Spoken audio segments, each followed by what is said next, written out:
ഇതേതാടാ നല്ലോ ഇതാരാടോ? നോക്കട്ടെ. ഇത് ഇവളാണ് പാപ്പച്ചായ, അംബിക. ഞാൻ വിചാരിച്ചതിനെ തന്നെ പാപ്പച്ചായ സെലക്ട് ചെയ്തു.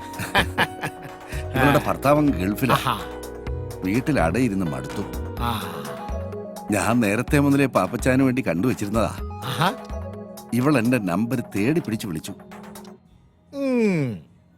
എന്ന് പറഞ്ഞ ഓൾ കേരള ഡിസ്ട്രിബ്യൂട്ടർ താനല്ലേ? പലതിന്റെ റിലീസ് താൻ വഴിയല്ലേ? പക്ഷേ പാപ്പച്ചായന് വേണ്ടി ആലോചിക്കുമ്പോഴാണ് ഞാൻ കുഴയുന്നത്. അതെന്നാടോ? ഓ, പാപ്പച്ചായന്റെ അവസാനത്തെ ആ പണി അത് പെണ്ണുങ്ങൾക്ക് സഹിക്കാൻ വലിയ പാടാ.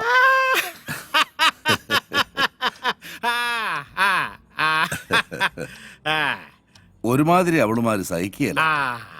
അതിനെയല്ല അവളുമാര് പരിഭവം പറയും. ചിലരെന്നോട് കംപ്ലൈന്റ് പറയുകയും ചെയ്യും. എന്നായാലും എന്താടോ, കാശല്യോ കൊടുക്കുന്നേ? പിന്നെ ഇവള് മതി ഒരു 4 ദിവസത്തേക്ക്. ഓ, 4 ദിവസത്തേക്കോ? അതെ, വേറൊന്നും കൊണ്ടല്ലടോ. ഇത്തവണ ശരിക്കൊന്ന് ആഘോഷിക്കാന്ന് വിചാരിച്ച്. ഏതാ?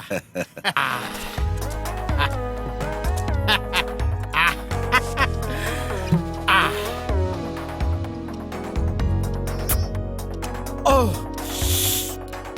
എടി അമ്പി, ഈ പോരെ, വാ ഇതേലൊരെണ്ണം പിടിപ്പീരേ. എനിക്ക് വേണ്ട പാപ്പച്ചായ.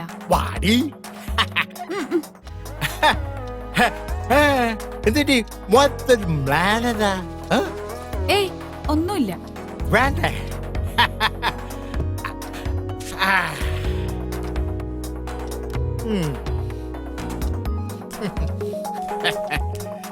പാപ്പച്ചായൻ എന്നെ എന്നാ വിളിച്ചേ? അമ്പീന്ന്. നിനക്ക് ഇഷ്ടായില്ലേ? എന്റെ ഭർത്താവ് എന്നെ അമ്പീന്നാ വിളിക്കുന്നേ. അതെന്നാടി പെണ്ണെ, നിന്റെ ഭർത്താവിന് മാത്രം ആ പേര് അങ്ങോട്ട് എഴുതി തന്നിരിക്കുകയായിരുന്നു. അരുത്, അദ്ദേഹത്തെ വെറുതെ വിട്ടേക്കാം. അതും ഇതും എന്റെ സ്വകാര്യതയാ. അതൊക്കെ പോട്ടെ. നിന്റെ ഈ ഭർത്താവ് ഗൾഫിൽ പോയിട്ട് എത്ര ആളായി? 3 വർഷം.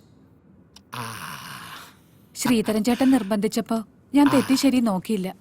ഇത്രയും നാള് മനസ്സിൽ വെച്ചിരുന്നത് ശമിപ്പിക്കണം, അത്രേ ഉദ്ദേശിച്ചുള്ളൂ. അത് പിന്നെ 4 ദിവസം നിന്നേ പറ്റൂ. എല്ലാം ഭദ്രമായിരിക്കുമെന്ന് ശ്രീധരൻ ചേട്ടൻ എന്നോട് പറഞ്ഞപ്പോ ചില ദിവസങ്ങളിൽ മടുപ്പ് അനുഭവിക്കുമ്പോ എന്റെ കൂട്ടുകാരിയുടെ വീട്ടിൽ പോയി നിൽക്കാറുണ്ട്.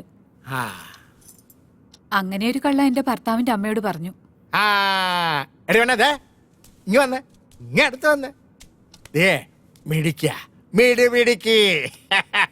ഞാൻ എത്രാമത്തെയാ പാപ്പച്ചായന്റെ ലിസ്റ്റിൽ?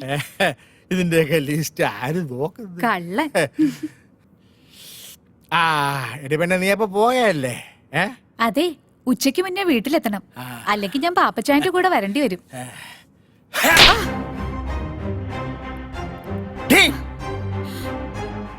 ഇനി ആരുടെയും കൂടെ പോകരുത്. പക്ഷേ ഞാൻ വിളിക്കുമ്പോ വന്നേക്കണം.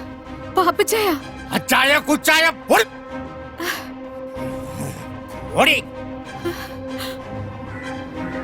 രാജേഷേ, ആ പാലാ പാപ്പച്ചന്റെ റൂമിലേക്ക് ഒരു ഫിഷ് കറി മീൽസ് വേഗം കൊടുത്തരേ.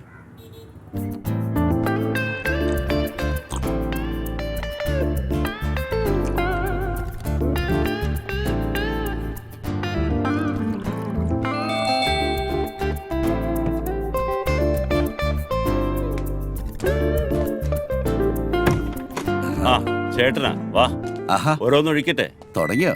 ഇരിക്കെ.